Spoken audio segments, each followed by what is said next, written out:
ನಿಧಾನವಾಗಿ ಜಾರುತ್ತಾ ಅವರ ಬಲ ರೆಪ್ಪೆಯನ್ನು ಆವರಿಸಿಬಿಟ್ಟಿತು. ಅವಮಾನದ ಆಘಾತಕ್ಕೆ ವೀರಾನ್ ಕೊಯ್ಯಾರ ಎದೆ ಬಡಿತವೇ ನಿಂತಂತಾಯಿತು.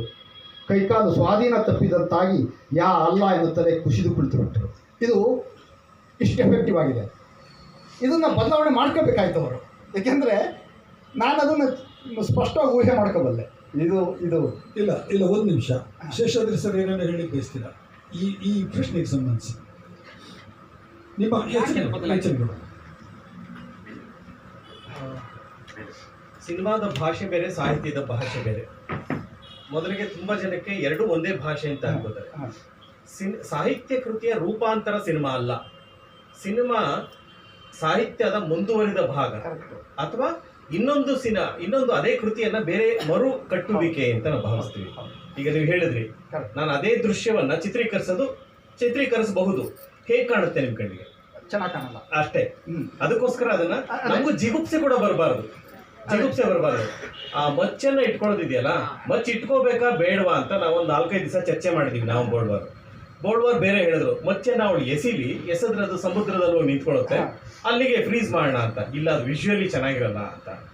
ದತ್ತಣ್ಣ ಕೇಳಿದ್ರು, ಹೆಂಗ್ ಮಚ್ಚ ತರ್ತೀರಿ? ಅವಳು ಅಲ್ಲಿಂದ ಹಿಡ್ಕೊಂಡ್ಬರ್ತಾಳ ಮಚ್ಚನ್ನ, ಕಮರ್ಷಿಯಲ್ ಸಿನಿಮಾ ಮಾಡ್ತಾ ಇದ್ರ ಅಂತ ದತ್ತಣ್ಣ ಬೈದ್ರು. ಕೊನೆಗೆ ಅದಕ್ಕೋಸ್ಕರ ಒಂದು 4-5 ಗಂಟೆ ಚಿತ್ರೀಕರಣ ನಿಲ್ಲಿಸಿ ಎಳ್ನೀರು ತರಿಸಿದ್ವಿ. ಎಳ್ನೀರು ಕೊಚ್ಚೋದಕ್ಕೆ ಮಚ್ಚನ್ನ ಇಟ್ಟಿರ್ತಾರೆ. ಈ ಮದುವೆ ಸಂದರ್ಭದಲ್ಲಿ ಎಳ್ನೀರು ಕೂಡ ಬಳಸ್ತಾರೆ. ಹಾಗಾಗಿ ಮಚ್ಚ ಅಲ್ಲಿರುತ್ತೆ. ಇವಳನ್ನ ತಳ್ತಾರಲ್ಲ, ತಳ್ದಾಗ ಅವ್ರಿಗೆ ಮಚ್ಚ ಆಕಸ್ಮಿಕವಾಗಿ ಸಿಕ್ಕಿದೆ, ಅವಳು ಹಿಡ್ಕೊಂಡ್ ಬಂದದ್ದಲ್ಲ.